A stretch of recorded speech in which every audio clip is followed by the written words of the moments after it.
Welcome to the Do What You Can Live With podcast. I'm Brandi Mac. Today is April 23rd, 24th? I don't even know. I figured I'd go ahead and throw one of these together. It's been a little bit.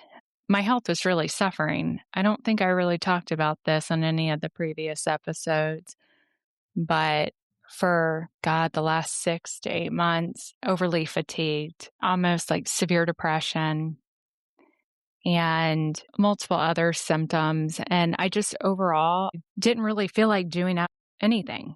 In all honesty, I didn't feel like doing anything. And I thought maybe it was my hormones because I had a hysterectomy a year ago. But ultimately, I ended up finding out that my ferritin was extremely low. And I got my first iron infusion. I think it's been about 6 weeks now. And let me tell you, I feel so much better. So hopefully, I'll be able to get back on bringing you more of this.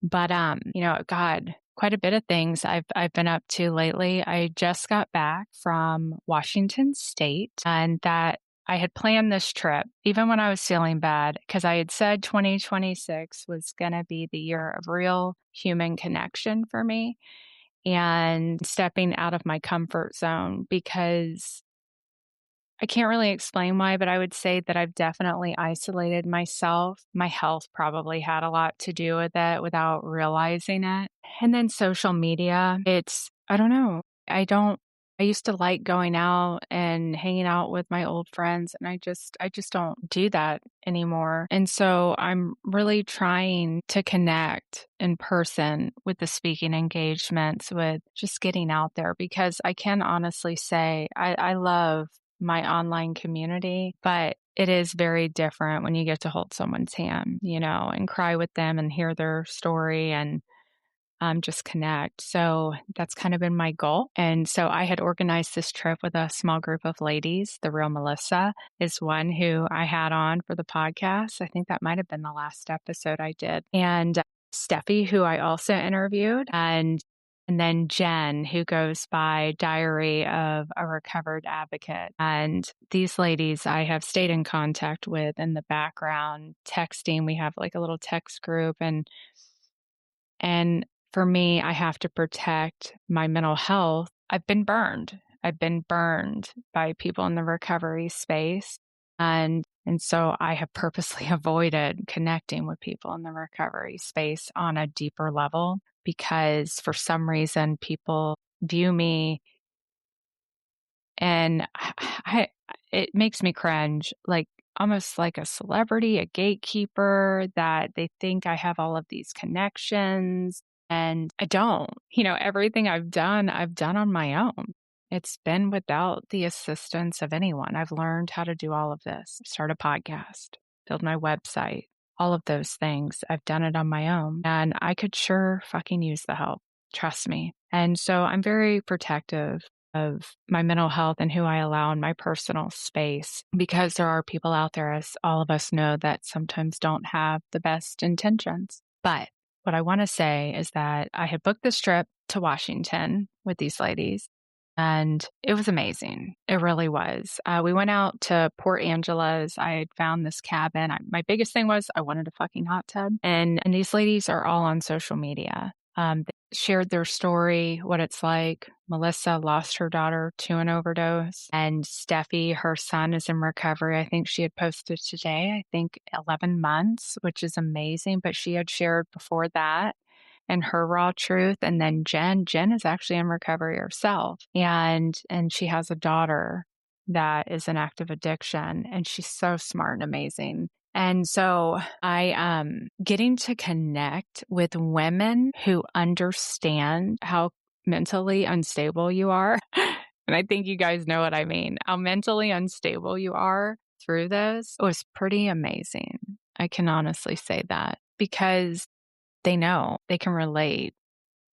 There's no feeling sorry for you. It's not a pity party. They get it.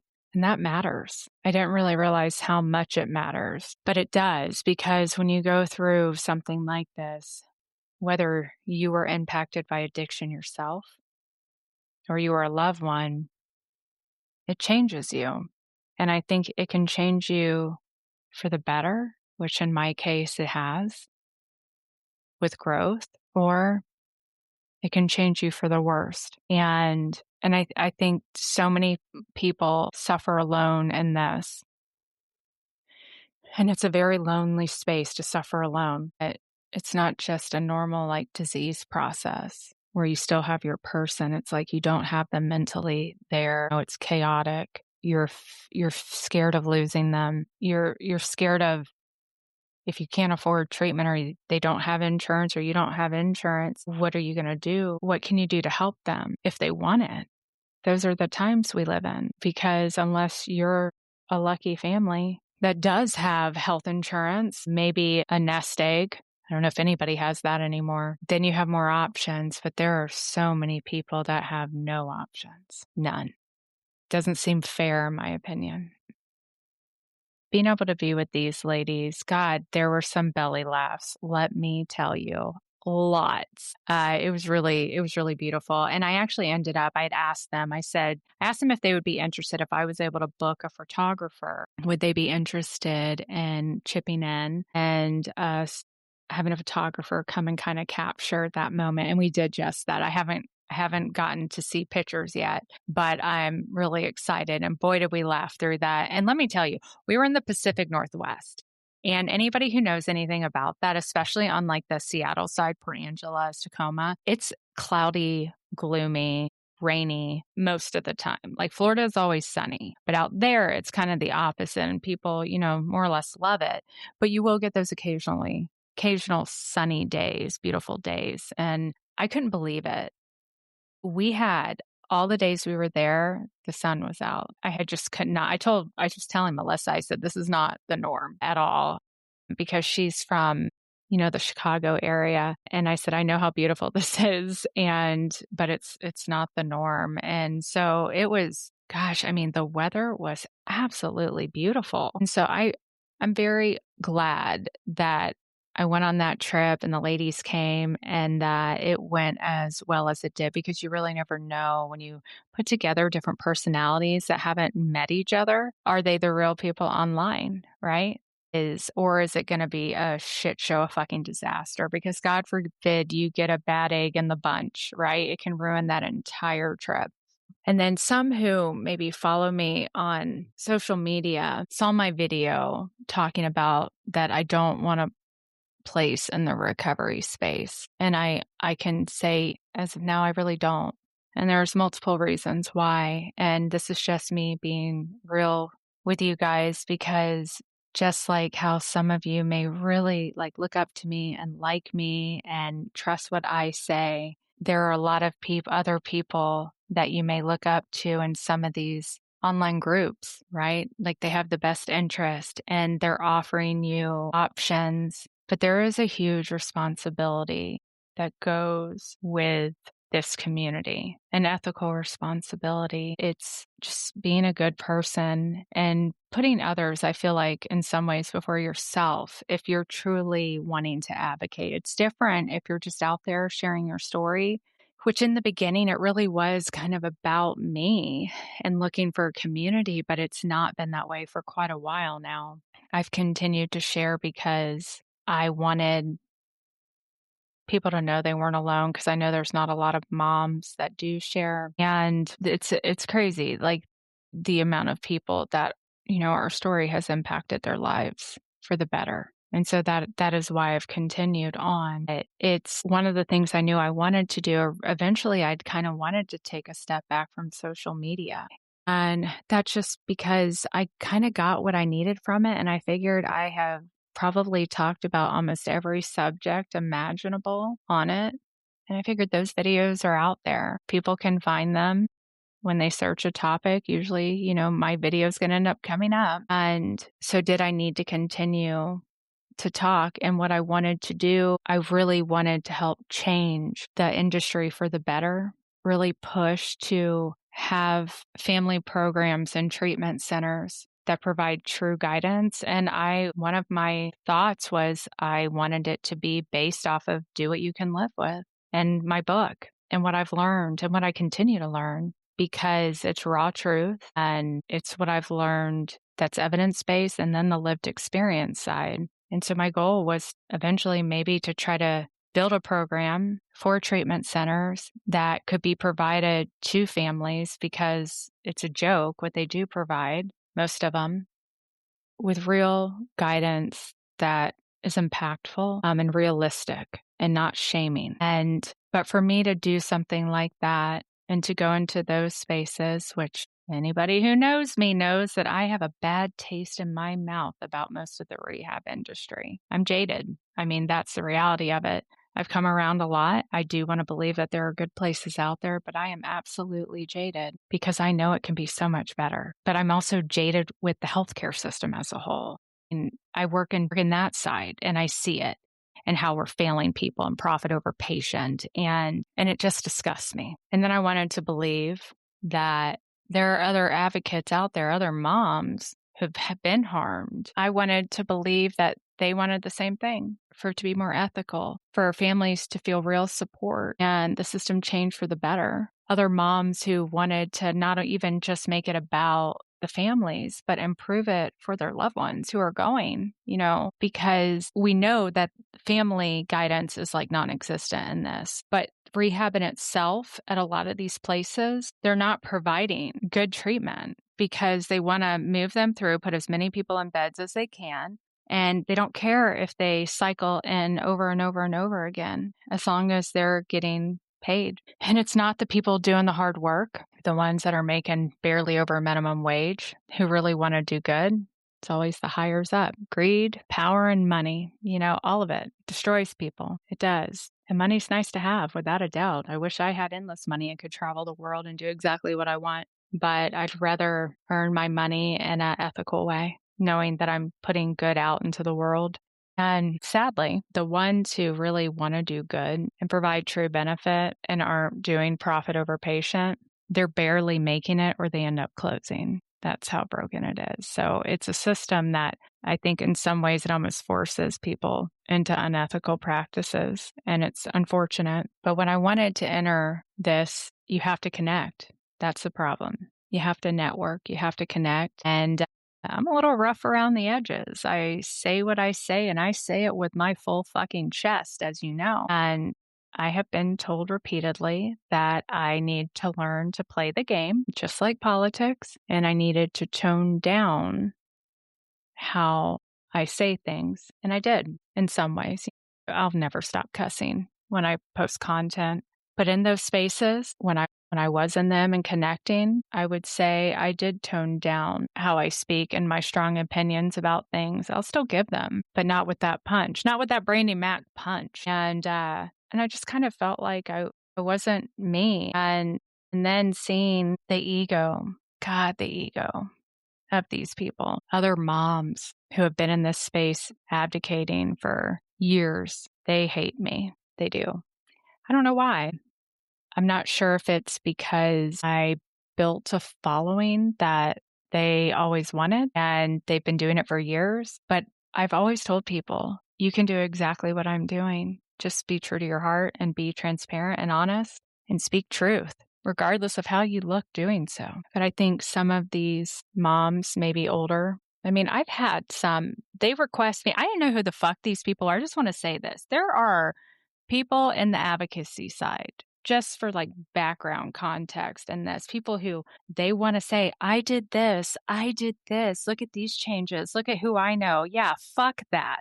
I don't give a shit who you fucking know, especially if you're a piece of shit in the end. If you are not aligned with doing fucking good and putting other people before yourself, you're a piece of shit. I'm sorry, you are. And in this space, what is your motive? It doesn't matter who you fucking know. I don't give a shit if you know the fucking governor. You have a responsibility. When people trust you, families trust you and respect you, there's enough people playing on that fucking desperation. As you can see, I'm heated. My blood boils over it. And I think people go into this work. I think they want to do right by families and they lose their fucking way. I think it's ego. I really do. Because on my personal Facebook, I started getting all these requests from people. I'm like, I don't know who the fuck that is. And I just let them sit there. Right. I mean, I don't want to be rude and deny. And so I'd go to their profile and I'd look and it'd be like, okay, advocacy work. That doesn't mean I'm going to add them. I'd let it sit. But then I'd start seeing maybe posts about them in some of these Facebook groups. And I'd be like, okay, I guess I'll let that person in. And worst case, I'll remove them. And so I did. I've let a few kind of trickle in the advocacy space for the connections. You know what the funny thing is, and I'm just like, and this is where I'm like, maybe I'm reading this wrong. I kept thinking I was getting tagged in a couple of posts, and it was some passive aggressive shit, and you could just tell this person had a real fucking issue with one, me being hip, apparently. That's, it. And being in this space, and it was just very passive aggressive, and it was very obvious that they wanted to connect with me, but it was obvious if they had an issue. I don't like using the word jealousy because I don't think there's anything to be jealous of when you're impacted by this. What the fuck are you going to be jealous of? Who wants to be impacted by this? Nobody. And if you're jealous of anyone in this space using their voice to try to improve it and educate, that's a you problem. And the best part is this. I love me some Jesus, okay? I may cuss. I would say that I try to do good and help people. But when people hide behind the word of Jesus and they plaster it all over like they're holier than thou, I have an issue with that because what you're doing really to me says otherwise. And, I hated high school. And we all know the mean girls. I hated it. I hated it. I hated how it made me feel. And that's exactly, it doesn't change when you become an adult. I'm sure many of you know that. They're still fucking cunts. Once a cunt, always a cunt. Well, I mean, I am. I call I know you guys probably don't like to see a next Tuesday word, but like I said, I'm going to be me. And these are people's lives on the line. These are people being harmed. And I'm going to tell you something that really got under my fucking skin. I won't say who the person is. Some who listen will probably know because I saw the interaction. But I'm going to speak this truth here because it's easier. And this is my safe space. And I don't give a fuck what anybody thinks. But when you have somebody who has a Facebook group that has thousands of families, moms in particular, in there, and they trust you. And when I find out that that group will provide a list of treatment centers to loved ones, but one, they do it privately. That's a red flag for me. They don't just post a list of treatment centers. They do it privately. And then to find out that they're an interventionist on top of it, that was really shocking to me, considering this particular group, because that is interventionist practice. I should know. Anybody who knows the story, being burned by one, is they will keep their list of treatment centers that they work with private. And my thought, I'm not saying this is what that person is doing, but it makes me wonder because it's common. Is there some type of incentive? And that's why they're keeping it secret. Because people like me, I'd go look them up. I'd go look up every single one of those treatment centers because there are many who get incentives. But it's not a matter of somebody even providing treatment center lists that they recommend. What is an issue is when that same person is saying, this list is safe because I personally walked through it. So I know. And I'm like, that's a whole load of fucking bullshit. You cannot walk through any place and know that that is a good place because I can assure you, I've worked in enough fucking hospitals. When Jaco comes through, yeah, all of a sudden there's no drinks. All of a sudden charting is perfect. All of a sudden everything is, perfect, right? For that walkthrough. You hide the bad shit. It doesn't mean the care is good. I mean, come on. To be like, because you fucking walked through, that doesn't mean shit. There are places causing real fucking harm to families. You're not trained in all that billing. You're not trained in anything, but your ego has gotten in the way and it's irresponsible. It's extremely irresponsible. And for those who, the reason why is because ownership of treatment centers, one, it changes often. There is so much corruption in the industry. A place could be decent. Like they actually could be decent. And then next thing you know, you could quote unquote vet them. It's almost impossible to do that. You could vet them, but then they change owners. And now there's this really unethical owner and things change, but you don't know it. And so you still have people who are sending their loved ones there and then harm is caused. That's why I wanted to do the same thing because I was so naive in this before I really learned how messed up it can be. I wanted more than anything to be able to provide a list for loved ones of ethical treatment facilities, and I don't think I will ever be able to do that. And the big reason why is because I could never live with myself if harm was caused. Because every time you send your loved one to a treatment center, there's a risk because you really don't know. And word of mouth is absolutely important, but word of mouth from an interventionist, from even like a social media influencer, from me, no, don't. Word of mouth from someone you personally know, which I know is impossible. Some may be lucky enough that can say, yeah, my person had a good experience here. It could still end up being a bad experience for you or your loved one. I mean, it is what it is. A facility can check all the right boxes and they be there and them still be unethical and cause harm. That's what happened to my daughter. The last place she went to checked all the right boxes. But I think it is completely irresponsible, one, to claim like you're God's. To me, that's God mentality, acting like because you walked through it, it's valid. No, it's not. It's irresponsible of you. And especially considering that person was a mom impacted by this in a great way. I don't understand it. And I will not move forward in trying to change things and integrate into these spaces if that's what I have to deal with. I don't want that drama. I got enough drama in my life. I don't need that shit. And it's hard to know who the good ones are, who the bad ones are sometimes. And because when you have any type of influence, people, unfortunately, they do want a piece of you, but then they want to change you. I'm not going to change. I'll change if it's for the positive. I'm not going to change because somebody wants me to tone it down or they don't like how I am or how I say things. The truth is the truth. That's who I am. And I also will own my fuck ups. I'm the first. If I say something out of line, I will apologize for it. If I'm wrong, if I say something that maybe I get wrong, right? It's bound to happen. It's going to happen. It has, I'm sure. I will say, you know what? You're right. I looked into it. I was wrong. And it has nothing to do with a difference of opinion. I just don't get how people can sell their soul, especially in this area, especially when they know how painful it is. So something I had wanted to do, just being transparent and talking about this. I've been told several times that I should build a curriculum for families based off of my book and charge for it. And I could charge a lot because as detailed as I am, I could build something. Every time I have started, and I've had it halfway done, I've stopped. And it's because I can't bring myself to charge families for something not everyone can afford. Is it wrong if I was to charge? No, I know that. But everything I have wanted to do on my own, because I have endless ideas that I know could really help you guys. But I don't have a team. And without making money doing this stuff, it's not like I could hire a team to do it. It would be me bringing in investors. I don't want to do that because then they get a level of control. It would be, me teaming up with an organization that would want to control me. And potentially, you never know, that organization I could later find out was doing some really shady shit. So I have continued to do things on my own because I've wanted to have groups for you guys, online groups hosted.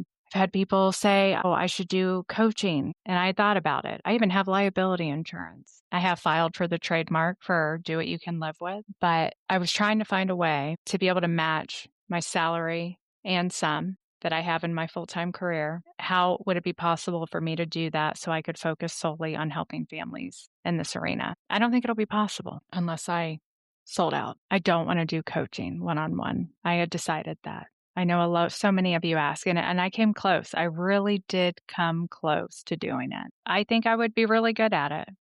But the thing is that this is very heavy, and I know I want to help masses.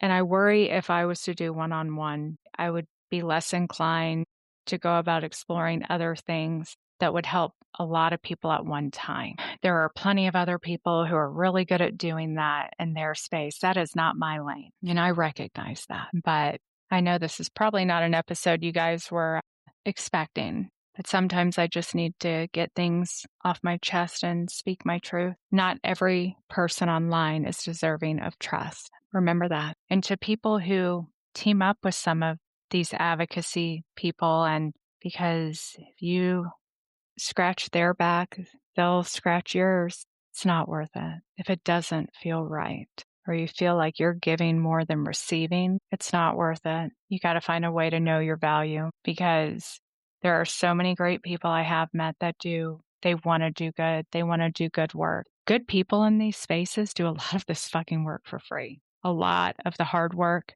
true advocacy, they're not getting paid for it. Or if they are, they're getting paid very small amounts. A lot of people working behind the scenes, and they really wanna help others. As with anything, it can be an ugly space. And so if I'm only ever known as the mom who shared her pain, her grief, her craziness, my family story online with a sprinkle of, I wrote a book talking about it, I'm okay with that. I am. I really am, because I really do believe if it can save one person, that's made it worth it. But so, yeah, I think I will leave you guys with that bitch fest. I think next episode, I don't know, we'll see. I'll probably talk some about some of the stuff RFK has been saying. I was going to put it in this, but this episode is already long enough. But in regards to rehabs and some of his ideas and concepts, go a little more in depth. I kind of made a video talking about it, but in regards to some of the ideas that have come out, which sound great and have potential because it's thinking kind of outside of the box, but it's not enough. And what I think is really needed and address that. But if you guys like this episode, please like, follow, subscribe. I'll have my social links in the description. And just know I appreciate each of you. If you're hurting, you're in the thick of it, loving someone, I know how much it sucks. I do. And just remember, as I can't say it enough, you're not alone. There are so many who are hurting too. Okay. All right, you guys. Until next time. Love you. Bye.